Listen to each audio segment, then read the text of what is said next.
অনেক সময় ফরজের আগে ফজরের সুন্নত পড়ার সুযোগ পাই না। ফরজ নামাজের পর কি ওই সুন্নত আদায় করতে পারবো? নামাজ পড়ার মাঝখানে যদি কত রাকাত পড়া হয়েছে এবং কত রাকাত বাকি আছে তা ভুলে যাই, সেক্ষেত্রে করণীয় কি? শিশুর নাভি শুকায়নি, জন্মের 7ম দিনে চুল কাটার পর কি গোসল দেওয়া জরুরি? পরে প্রশ্ন হলো, নামাজ পড়ার মাঝখানে যদি কত রাকাত পড়া হয়েছে এবং কত রাকাত বাকি আছে তা ভুলে যাই, সেক্ষেত্রে করণীয় কি? নামাজ পড়ার মাঝে কত রাকাত পড়া হয়েছে এবং কত রাকাত বাকি আছে সেটা যদি আপনি ভুলে যান, এটা যদি আপনার জীবনের প্রথমবারের মতো হয়, তাহলে সেক্ষেত্রে নামাজটা নতুন করে পড়াই উত্তম।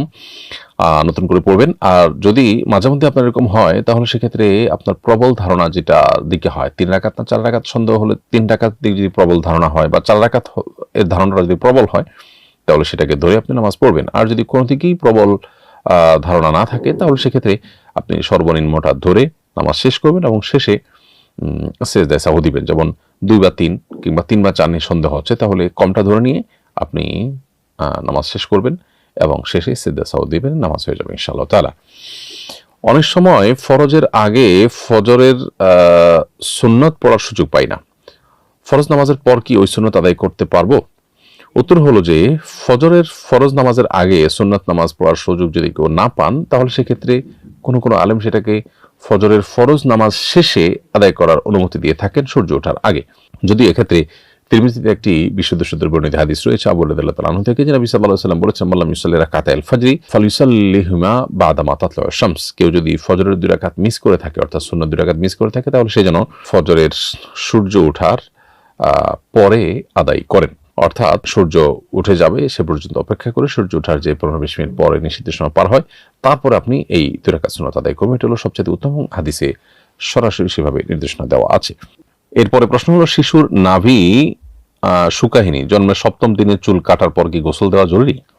প্রথম কথা হলো যে, জন্মের 7ম দিনে চুল কাটা মুস্তাহাব, তবে গোসল দিতে হবে এমন কোনো বাধ্যবাধকতা নেই। যদি কেউ চুল কেটে গোসল না দিয়ে রাখতে পারে বাচ্চাকেও, কোনো অসুবিধা নেই।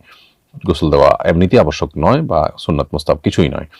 আর চুল কাটা যেটি মুস্তাহাব, সেটাও যদি বাচ্চার স্বাস্থ্যের জন্য কোনো কারণে ক্ষতিকর হয়, তাহলে সেটা পরে করলেও কোনো অসুবিধা হবে না।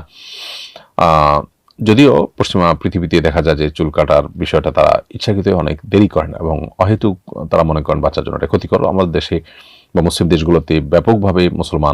এরপরে প্রশ্ন হলো, 1989 সালে এক ব্যক্তি আমার দোকান থেকে বাকিতে 1 টন রড নিয়েছেন। 1 টন রডের দাম তখন 14,000 টাকা ছিল। এখন তিনি আমাকে সেই সময়ের দাম 14,000 টাকা পরিশোধ করতে চাইছেন। আমি কি 14,000 টাকা গ্রহণ করতে বাধ্য, নাকি বর্তমান সময়ের মূল্য দাবি করতে পারবো? প্রিয় দর্শক, আপনি যেহেতু তার কাছে রড বিক্রি করেছেন এবং টাকা আপনার চূড়ান্ত হয়ে গেছে যে আপনি 14,000 টাকা তার কাছ থেকে পাবেন, অতএব অনেক বছর পর হলেও সেই 14,000 টাকাই আপনার নেওয়ার অধিকার থাকবে, অতিরিক্তটা না। তবে তিনি তার নৈতিকতার জায়গা থেকে যদি এখানে অতিরিক্ত বাড়িয়ে দেন, সেটা আপনি গ্রহণ করতে পারবেন।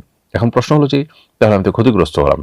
উত্তর হলো যে, আপনাকে তো শরীয়ত এতদিন পর্যন্ত ছাড় দেওয়ার বিষয় আপনাকে বাধ্য করেনি। আপনি যদি চাইতেন যে কোনোভাবে তার কাছ থেকে টাকা আদায় করে নিতেন, শরীয়ত আপনাকে সে রাইট দিয়েছিল, আপনি সেটা আদায় করেননি অথবা তিনি দিতে পারেন নাই সামহাও, তাহলে এখন আপনি যদি এটা গ্রহণ করে ক্ষতিগ্রস্ত হয়েও থাকেন আর্থিকভাবে, কিন্তু আপনি যে সুদ গ্রহণ থেকে বেঁচেছিলেন, আপনি যে হারাম গ্রহণ করেননি, অথচ চাইলে অন্য 10 জনের মতো আপনি সে চেষ্টা করতে পারতেন, তো এটা কারণে আল্লাহর কাছে আপনি আজর পাবেন। ইমানদার সবকিছুর বিনিময় দুনিয়াতে বা নগদে প্রত্যাশা করবে না, বরং অনেক কিছুর বিনিময় ইমানদার আল্লাহর কাছে পরবর্তীতে পাবে, সে প্রত্যাশা করতে পারে। এরপরে প্রশ্ন, নতুন বছর উপলক্ষে আমাদের অফিসে বর্ষবরণ অনুষ্ঠান হয়, সেই অনুষ্ঠানে আমি ম্যানেজমেন্টের নির্দেশে কোরআন তেলাওয়াত করেছি। এ ধরনের অনুষ্ঠান করা কি শরীয়ত সম্মত? আর এই অনুষ্ঠানে কোরআন তেলাওয়াত করা জায়েজ আছে কিনা? নতুন বছর উপলক্ষে বর্ষবরণের আনুষ্ঠানিকতা, এটা যদি নিছকই আনুষ্ঠানিকতার ব্যাপার হয়, এখানে কোনো ধারণাগত বিষয়, বিশ্বাসগত বিষয় না থাকে, তাহলে এটা একটা মুবাহ কাজ হতে পারে। কিন্তু সেই সাথে এখানে এটাও মাথায় রাখতে হবে যে নওরোজ বা নববর্ষের উদযাপনের এই কালচারটা এসেছে মূলত আপনার প্রকৃতি পূজারী বা প্যাগানদের থেকে। সেটার বাইরে যদি কোনো এলাকায় আঞ্চলিকভাবে কোনো আনুষ্ঠানিকতা হয়, যেমন নবান্ন উৎসব, নতুন ফসল উঠেছে, মানুষের খুশি লাগা কাজ করেছে, এরকম কিছু থাকে, সেটা ভিন্ন বিষয়। সেরকম কিছু যদি হয়, তাহলে সেক্ষেত্রে এটি জায়েজ হতে পারে এবং সেখানে কোরআন তেলাওয়াত করাও নিষিদ্ধ কোনো বিষয় হবে না।